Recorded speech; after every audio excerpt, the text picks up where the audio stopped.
So, welcome Nikki to the Purpose Playbook. I'll just give you a little bit of an insight on how I know Nikki. So, we met a few years ago, didn't we? We did. I organised a celebrity football match for Nikki and her family, and we will go into that a little bit now. So, Nikki, could you start by sharing a bit about your family, your journey leading up to the creation of A New Hope for Ethan? Sure. So I'm just a regular mum, 3 children. Ethan is my eldest, forever 17. And then I have Finley, who's 17 now, and a daughter, Martha, who is 15. I live at home with my husband, Justin, in Sandhurst. And we were just a regular family until at age 15, my son Ethan was diagnosed with a glioblastoma brain tumour. From the outset, this brain tumour is terminal. And so I started a journey of fundraising to try and get Ethan better treatment. And sadly, that failed for us in November 2021 when Ethan passed away, age 17.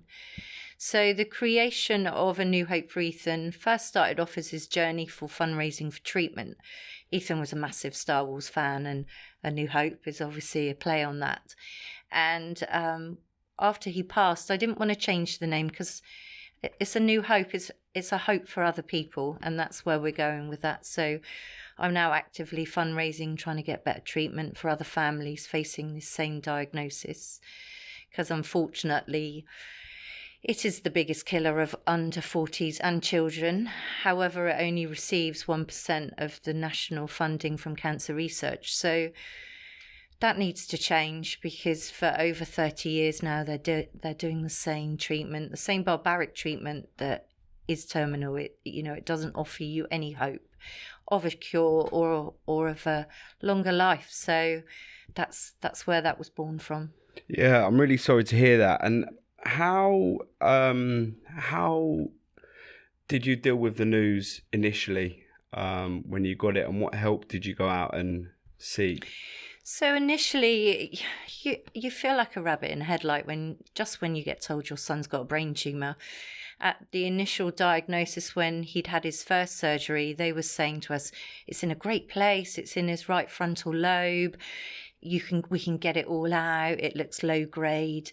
And it wasn't until 2 weeks later we went into a room with the doctors, and they told us it was stage 4 and it was glioblastoma. And I don't think my husband or Ethan really registered that. But I kept saying, what does that mean? What does that mean? And I ran out of that room because I knew what they were saying. Fortunately, Ethan didn't remember the name of it and he didn't Google it. But I knew from the get-go, because of Googling glioblastoma and GBM, that the prognosis was the average of 12 to 18 months. And there was a 1% chance that he would survive longer than that. And as a parent, you cling on to that 1%, you cling on to that hope, and you would do anything to try and get him better treatment options. So, yeah, that's that really. Yeah, absolutely. And I was lucky to know you at that time. And what I remember vividly is how positive Ethan was. Oh, yeah. All the time. So when we were organising the football match, he was so positive, and I suppose that helped you all as well. Yeah, it did, because, he was key in driving his physical challenges. He would go to the gym even when he couldn't use his arm and his leg properly, and he would take cold showers, and he'd do a lot of things for his own mental health as well. And he'd since he's passed, I've heard lots of people come up to me and say, oh, Ethan was incredible. When he was having treatment, he would message me and say, this is what you need to do for your mental health and how to help you. So he blew me away with how he handled it. Yeah, and I know he's a very keen sportsman, wasn't he, Ethan? So yes, let's talk a little bit about that. Yeah, massive sportsman. I mean, there wasn't probably anything that he didn't try his hand at, cricket orienteering, football. Obviously, he did that from when he was 4, and when he was 12, he got into Aldershot Academy. He played in goal, so he was doing that. And then when he was about 12, he really got into basketball big time, and he had the height and he had the drive, and he would practice every day. I've got so many marks all over my kitchen where he would be, bouncing his ball and tapping it up. So obviously we've left them, we'll never decorate over them. But he was really self-driven. So, he creates so much inspiration for me. Yeah, and a lot of other people. Yeah. You mentioned Sandhurst. I know he played for Sandhurst Football Club. So it sounds like your community in Sandhurst has been a huge support. Can you tell us about the moment you realised how behind you everyone was and sort of the efforts? Yeah, I suppose when we first started fundraising for treatment, nobody ever wants to go beg in hand to anybody asking for money. But we knew we couldn't do it. We'd got to the point where he'd had his reoccurrence. I had to seek alternative treatment abroad or privately. And there was no way we were going to come up with £500,000 unless I sold my house and we had nowhere to live. And we launched our fundraiser, and within, I want to say 48 hours, we'd raised £60,000. And for the community just to get behind you like that and not even know you, or I was just blown away by that, because people are, it restores your faith in humankind, that there are good people out there and they are willing to help you. So that was probably my first moment, and how they've continued to support me even after having lost Ethan.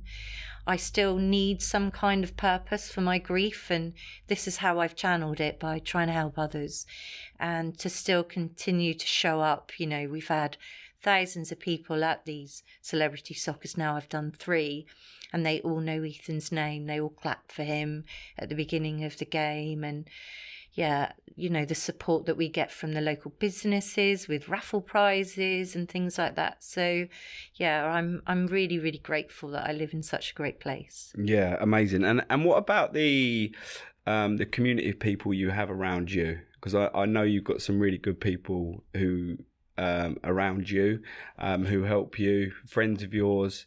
How helpful has that been throughout it all? Yeah, I can't thank them enough, how they've stepped up and shown up and helped me organise all these things. I really couldn't do it on my own. It's so much work. And also the sort of bigger community of people that live where my family come from in Weston-super-Mare, all joining board, selling raffle tickets and donating prizes and coming to everything I do, or sponsoring us and things. It is a lot to ask people, Times are tough, and how I still keep their support 2 years later. It really warms my heart on that. Amazing. Your son Ethan has a profound impact on your mission. Can you share a bit about him and what inspired you to give back so generously? Yeah, sure. I remember when Ethan was sick and he was having treatment abroad. We had been fundraising for a while, and he said to me, "Mum, when I've had all the money I need for treatment, I think you need to give it to somebody else to help somebody else." And I thought, he's 16 and he's not asking me for the latest Xbox, the latest basketball shoes. And for him to do that and want to give to somebody else at that young age and not take it for, all the stuff that he was into, that sticks in my head so much, that all these people helped me try and save Ethan, and they continue to support me, and I need to give back. I need to help others where I can. So tell us a bit about that giving back and all the sort of things you've been up to over the last few years. What's been raised and what we've got moving on in future projects. Yeah, I'd probably say collectively I've probably raised over about £70,000, 10 for brain tumour charity. I think I'm up to about £50,000 for brain tumour research for Ethan's sort of foundation. And collectively, I've also raised over an additional 77,000 for the Tessa Jowell Foundation, that I've become a part of a group of mums called the Angel Mums. Last October, we did our first parachute jump together, and we are trying to get better treatment for children in the UK. As I said, lots of us went abroad for treatment, and that was challenging in itself through COVID. But also, you know, you're taking your child out of the country, away from their friends, from your support system. Anything could happen while you're there. You can't get travel insurance when you go. So the reason I've joined this bunch of mums is because of the work that Tessa Jowell are doing, and they're a national governing body that are bringing all the professionals together, the NHS professionals, the government, all the charities, all the researchers. So they'll work with people like brain tumour research and trying to get better options in the UK. So people aren't forced to go abroad, and will get better treatment in the UK. Yeah, and I can imagine that's quite daunting.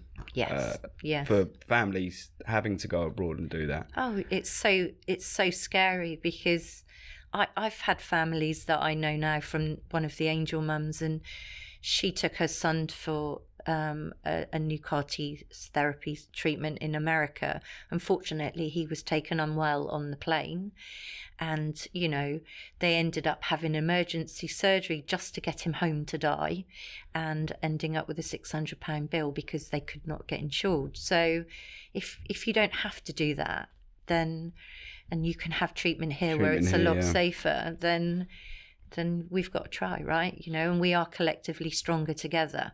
We're all over the country. We've all lost children to brain tumours, and we all have the same change and drive to make things better for others, because, as I said, treatment hasn't changed in over 30 years. So, you know, that needs to change, because the treatment is barbaric. It causes so many other issues that, you know, I want to try and make that better for people moving forward, for Ethan, and keeping his memory alive as well. Yeah, amazing. It's amazing what you're doing. Thank you.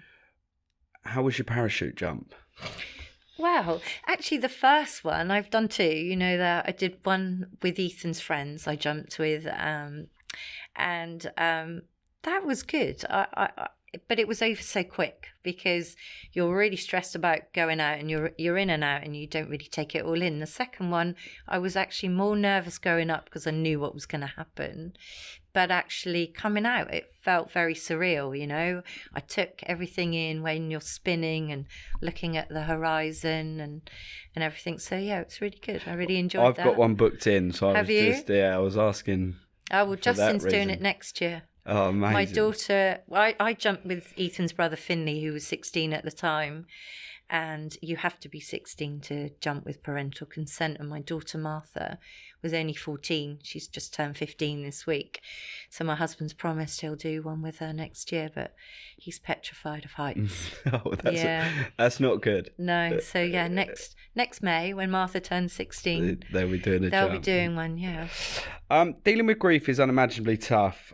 How have you navigated maintaining hope and purpose through your grief? Well, I've done a lot of soul searching, a lot of spiritual searching.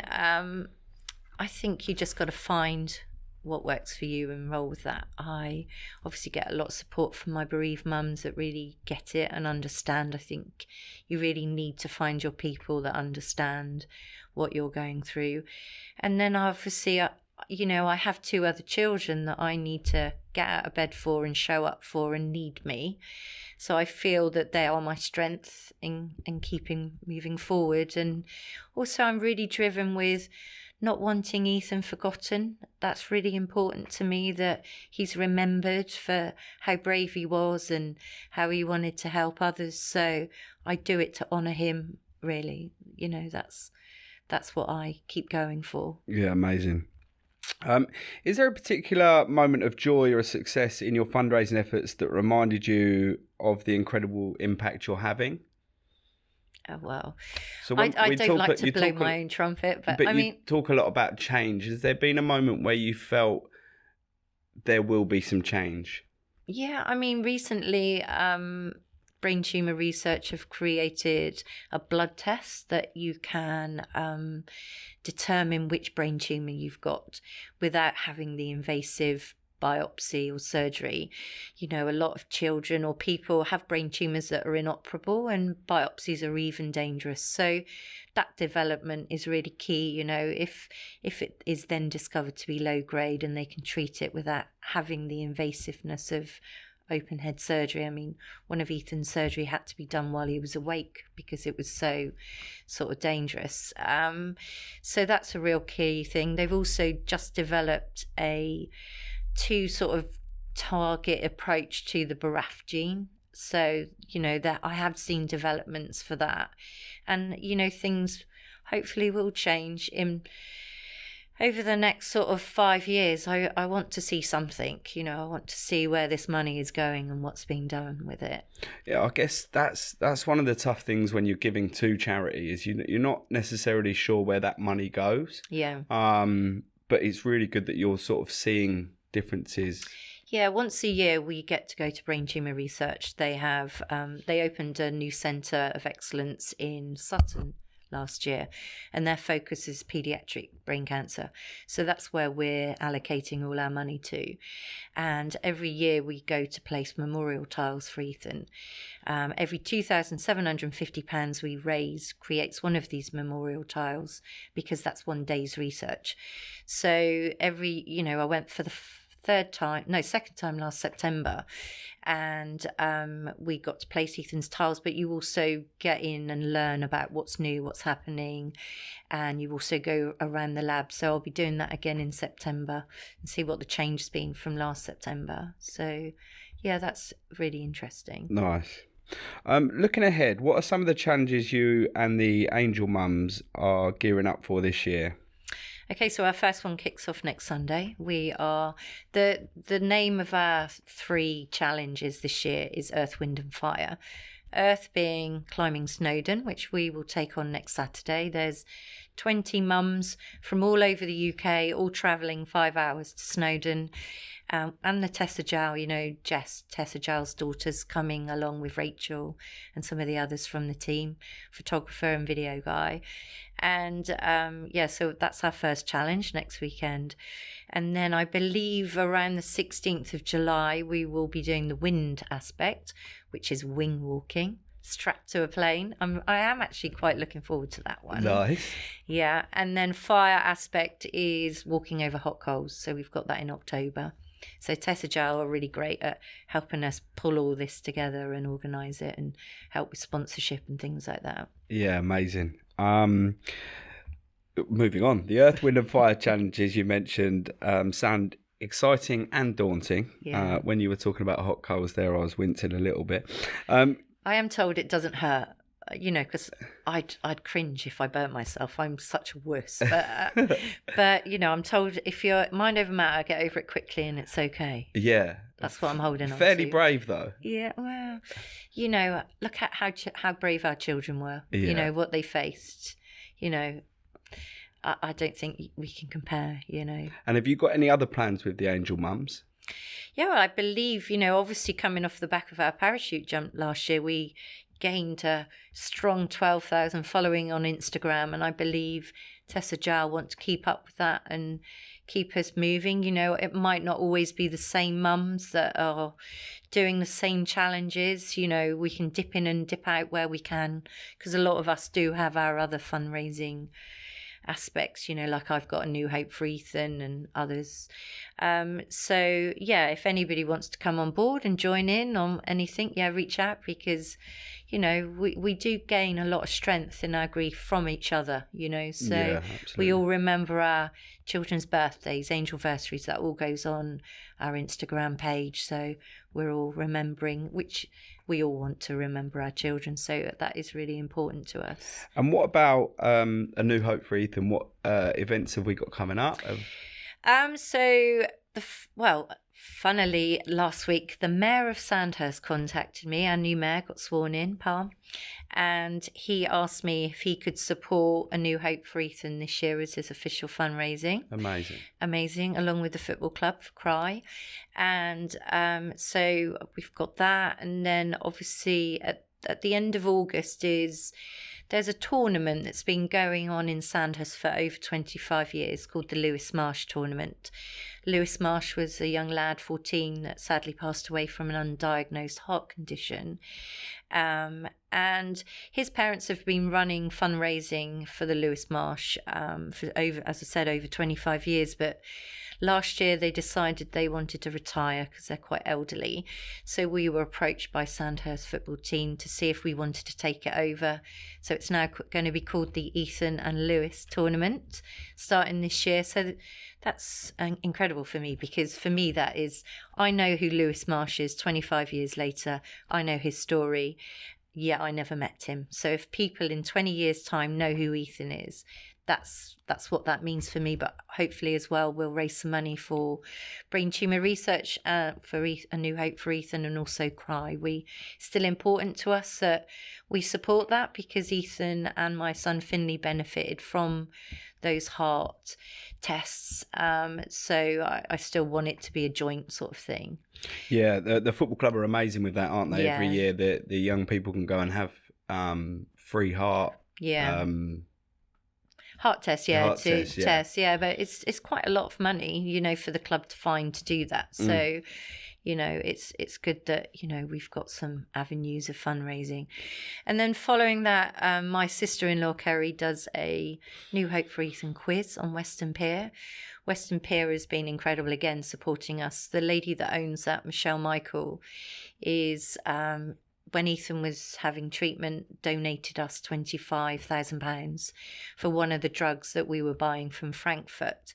And since then, obviously, my sister-in-law works on the pier in the events team. She's given us her space to hold these quizzes, and they're great. They raise usually about just under £3,000. Then I'll have another walk for Ethan. I don't do that as a fundraiser, just more of a memorial for Ethan in November when he passed. And then I've got my next celebrity soccer, hopefully the end of January, when Ethan would have turned 21st. Hopefully we'll put on a basketball game as well this summer. That's something I'm really keen to get going, because Ethan loved basketball the most. Yeah, and that's something we're going to try and help with. Yeah, hopefully. From the podcast. That'd be great. And, something we will try and help with. Thank you. Since starting your journey, what's the one thing you've learnt about yourself? And I know this is a bit of a tough question, but... Yeah.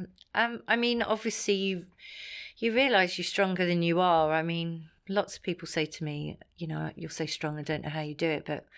You really don't have a choice. I mean, I can't change the fact that Ethan has died, but I do need to find a way of managing that. And so for me, I've learned that I'm stronger than I realised. I've also realised that you shouldn't really sweat the small stuff. I've changed a lot on the way I think about things, the way I approach things, because all that matters in life is that you're kind, that you love well, and you be the best that you can, because we all want to be remembered for something, right? You all you get to the other side. Hopefully there is another side. I hope that, because I obviously want to see Ethan, but you get to the other side and you've just done the best that you can, and you're kind. Yeah, incredible. If you could share 3 pieces of advice with our listeners, whether they're facing similar struggles or just navigating daily life, what advice would you offer? I would say, obviously, don't sweat the small stuff. Focus on positives. Focus on what you can change. There's an awful lot of things that I've had to let go in my life because they don't serve me any purpose. I can't change them, and I focus on what I have got and things that make me happy. I would also, use your network of friends. You'd be surprised how many people have shown up for me that I hardly knew before, and have been so kind. And so pull on that. And what else would I suggest? Just reach out to people. I'm always here if anybody is starting this journey I'm more than happy to help with where I started and where to go. And is there, I know we were talking before you came on, but is there any advice on websites or organisations that can help with this that you've used and utilised? Yeah, I mean, I said I'll get the proper website for you. There's something called Inside My Head, which was a man called Stuart that passed away from a glioblastoma. And, when we started our fundraising journey and we were looking at alternative treatments outside the NHS, we all went to, places in Germany, IOZK and CGAT, a lot of the clinics there. We also consulted with a lady in America called Patrice Surley. So Stuart's wife, in her grief, and once she became a widow, she put this whole website together of everything we did, from our Facebook groups and support groups of, alternative treatments, medications. We were using off-label drugs. We were using vitamin C infusions. There wasn't anything we didn't try. So she has put that together, and I'll share the website with you, so maybe you can upload that and people can just go there and look as a first point of call of where can I go for alternative options. Even if it's just privately, there's obviously a list of people that are key in their field with glioblastoma or brain tumours that obviously are private, but are experts in that, so they'll know where to go for the best treatment. Amazing. And as a podcast, we are going to give your choice a donation of £500. Now today it is my business that's going to be given the £500 because brain tumour is what took my mum. So it is something I would like to give to you. Thank you. And I will be donating that to A New Hope for Ethan. Thank you so much, Nikki, for coming in today. Everything Brian. mentioned in today's podcast will go on our socials, and Rich is going to come in and join me in a second to summarise this episode. Cool. What an amazing episode, eh? What an incredible woman. Through adversity, she's really worked hard on making something really positive out of it. What did you take away from it? I've made notes. I think the first thing that stuck out to me was the fact that I think the word brave is banded around quite a lot. But what a brave woman! Yeah, brave to have been through what she's been through, come out the other side, and do something so positive and impact people in such a positive way that she's used it as like a driving force. I think she's walking over hot coal and standing on wings is another form of bravery. Yeah. So what I got from it was that I think what a brave woman, but she talks about how brave Ethan was, and you can see where he gets it from. Yeah, absolutely. I mean, going to the gym. I wrote that down. Incredible. He's taking cold showers, going to the gym, and spending like the last days, months of his life helping other people who are going through something similar. Yeah. When she spoke about the fact that he wanted the money that had been donated to go to other people and other people's treatment, like what a kid. What an amazing young man. Oh. What I also took away from that was the community around her. So what an incredible community, and how much help, £60,000 in 48 hours, was it? £60,000 in 48 hours. I put the power of a community. It got me thinking. I mean, luckily we live in that community, so this one's obviously much closer to our heart than maybe some of the others might be. But I live in that community, and it made me think. There are so many people around you in your everyday life that will help, that will stand up, and that will do something positive around you that you just don't know about. Yeah, it's like it's what the word is, like empowering, humbling. I don't know what it is, but it makes you realise that the world actually is a good place. One of the big things I took away from it is that any person going through this had to travel abroad for treatment. Madness, and paying so much money for the treatment and the pharmaceuticals. There has to be a better way. Yeah, 100%. And I think when we talk about communities, we talk about community locally as well.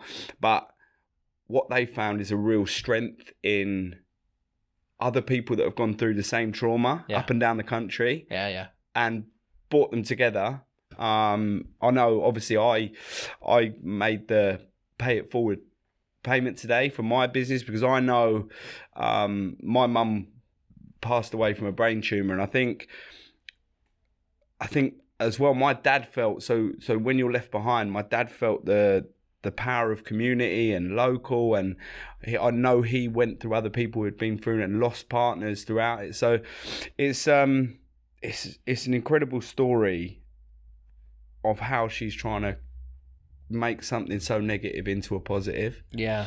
And you could tell she suffered with that a little bit. She, speaking to her beforehand, sort of spoke about grief and about how, it doesn't mean that you love your son because you weren't curled up in a ball crying. There are different ways that you can deal with grief, and there's no right or wrong, but I think the way that she's done it and used it as a driving force, and his name will live on, and she's impacting people, and doing it for the children that still remain in her life. It's so empowering. It's an amazing story. And I guess that's the thing.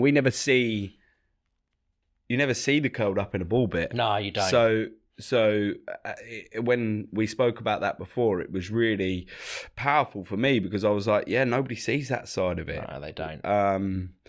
But it's clear how much it's hurt her, and we just wish her every success for the future with it, and we'll do anything we can. I've been in contact this week with two local basketball clubs to us, the Reading Rockets and the Bracknell Cobras, to see if we can help her with the basketball tournament. Yeah, that's what I really love about the name and everything that's linked back to him. Yeah, the Star Wars stuff. Yeah, I put that. I'm a brand guy, right? So suddenly, I hear that story and the fact that it ties in with Star Wars and that it lives on, and that there's there's a like the promise of like continuation with hope. Like she's built a story around something, and you can see why so many people want to get involved. It's really powerful. Yeah, I'm really lucky to be a part of the celebrity football stuff that she's talking about that they've done for 3 years in a row. And I know, talking to the people that come and play in that and the organizer of it, it really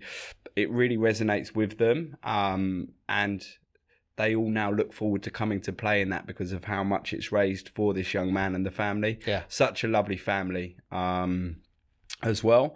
But we loved having her. Yeah, it was good. It was a really good story, and I think she's going to go on and just turn that into something massive.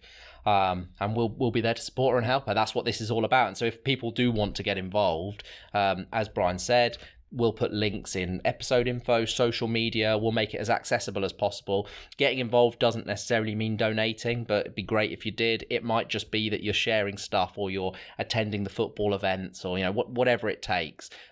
We've got a lot of people that have shown a real hunger to want to make a difference alongside us, and this isn't just about us. It's about everyone, isn't it? No, and I know Nikki's going to send us the links for all the organisations that's helped her throughout, so we'll also put that in so that if anyone needs help or needs Nikki's details to help through a tough time like this, then we will put all that on as well. Cool. So I guess that wraps up that episode. In terms of how we do this moving forward, I think not every story that we tell or interview that we have will be as powerful and as deep. They'll be just as impactful and just as positive, but in different ways. And what we would love as part of this podcast is to finish on a bit of a high note, have a bit of fun. And I guess that's where we need people to help us. We want you guys to make suggestions for segments or things that you'd like to hear about. Someone earlier on suggested that we bring some positive stories from the week to the end of the podcast, and I think that's a really, really good idea. So if you've got ideas, we'd absolutely love to hear them. What's really important for us, though, is that we have stories to tell. So please tag, message, do whatever it takes. If you know someone that is doing amazing things within their community, or has purpose behind something within their business, or fundraising, whatever it may be. We're trying not to put too many limitations on this. If you know someone that's doing good things, chances are we'd like to talk about them and interview them. So please make recommendations. Yeah, and on the flip side, we've got charities, organisations, one that help people going through this stuff, and two that may need a bit of help that we can help with. So please let us know. Thank you so much for listening, and we'll see you on episode 2. Look forward to it.